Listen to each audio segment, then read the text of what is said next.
Hi friends, welcome back to my channel.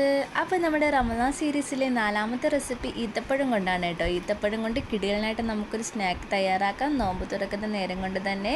അപ്പം ഈത്തപ്പഴം കൊണ്ട് എങ്ങനെ തയ്യാറാക്കാമെന്ന് നോക്കാം. അപ്പോൾ ചാനൽ സബ്സ്ക്രൈബ് ചെയ്യാതെ കാണുന്നവരാണെങ്കിൽ ഒന്ന് സബ്സ്ക്രൈബ് സപ്പോർട്ട് ചെയ്യണേ. അപ്പോൾ അതാ നമുക്കൊരു ബൗളെടുത്ത് അതിലേക്ക് കുറച്ച് മൈദാമാവ് എടുത്തിട്ടുണ്ട്. മൈദാമാവിലേക്ക് ഒരു 1/4 സ്പൂൺ മഞ്ഞൾപ്പൊടിയും 1 സ്പൂൺ പഞ്ചസാരയും ഇട്ട് കൊടുക്കുന്നുണ്ട്. പിന്നെ നമുക്ക് അതിലേക്ക് ഒരു നുള്ള് സോഡാപ്പൊടി ഇട്ട് കൊടുക്കാം. അതുപോലെ തന്നെ ആ മധുരം ഒന്ന് ബാലൻസ് ചെയ്യാൻ വേണ്ടി ഒരു നുള്ള് ഉപ്പുകൂടി ഇട്ട് കൊടുക്കുന്നുണ്ട്.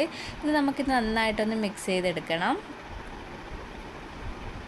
ഇനി ഇതിലേക്ക് കുറേശ്ശെയായി വെള്ളം ഒഴിച്ച് നമുക്കൊരു ബാറ്റർ പരുവമാക്കി ഇതൊന്ന് എടുക്കാം.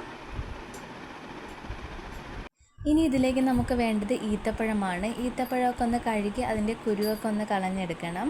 ഇതുപോലെയാണ് ഒന്ന് കട്ട് ചെയ്തെടുക്കുന്നത്, രണ്ടായിട്ടൊന്ന് കട്ട് ചെയ്തെടുക്കണം. അപ്പം നമ്മുടെ ബാറ്ററിന് ഇവിടെ തയ്യാറായിട്ടുണ്ട്. ഈ കൺസിസ്റ്റൻസിയാണ് നമ്മുടെ ബാറ്ററിന് വേണ്ടത്.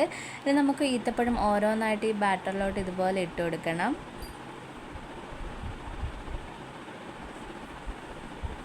അപ്പോൾ ഈത്തപ്പഴമൊക്കെ ഞാൻ എടുത്തിട്ടുണ്ട്. ഇനി നമുക്ക് ഇതുപോലെ ഒരു സ്പൂണിൽ ഇതുപോലെ മാവും ഈത്തപ്പഴവും കൂടെ ഓരോ സ്പൂണായിട്ട് നമുക്ക് കോരി ഇതുപോലെ ചൂടായ എണ്ണയിലോട്ട് ഇട്ട് കൊടുക്കാം. ഇതുപോലെ ഒന്ന് ഇട്ട് കൊടുക്കണം. അങ്ങനെ ഈത്തപ്പഴം എല്ലാം നമുക്ക് ഇതുപോലെ ഒന്ന് ഇട്ട് കൊടുക്കാം.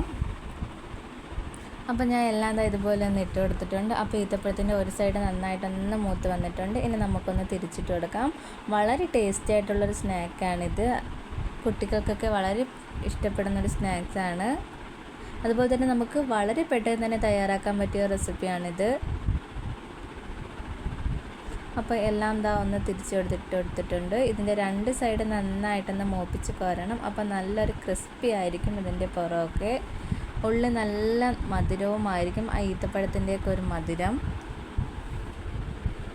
അപ്പോൾ ഇതിൻ്റെ 2 സൈഡ് നന്നായിട്ടൊന്ന് മൂത്ത് വന്നിട്ടുണ്ട്. അപ്പോൾ നമുക്കിതൊന്ന് കോരി മാറ്റി കൊടുക്കാം.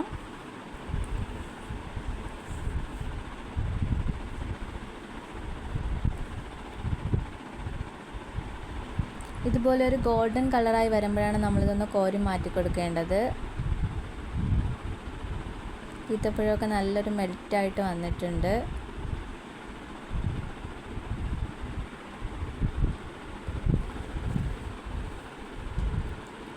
അപ്പോൾ ഇതാ കോരി മാറ്റി കൊടുക്കുന്നുണ്ട്. ഇതുപോലെ തന്നെ നമുക്ക് ബാക്കിയുള്ളതും കൂടെ ഒന്ന് ഫ്രൈ ചെയ്തെടുക്കാവുന്നതാണ്.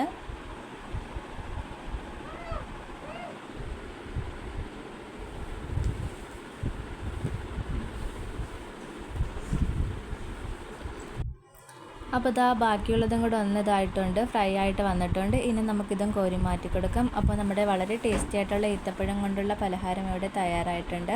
ഒന്ന് ട്രൈ ചെയ്ത് നോക്കുക. അതുപോലെ തന്നെ ഫീഡ്ബാക്ക് അറിയിക്കാനും മറക്കല്ലേ. ഇഷ്ടപ്പെട്ടാൽ ലൈക്ക് ചെയ്യാനും അതുപോലെ തന്നെ ഷെയർ ചെയ്യാനും മറക്കല്ലേ. ഇതുപോലുള്ള വീഡിയോസുമായിട്ട് ഇനിയും കാണുന്നവരെ bye and thanks for watching.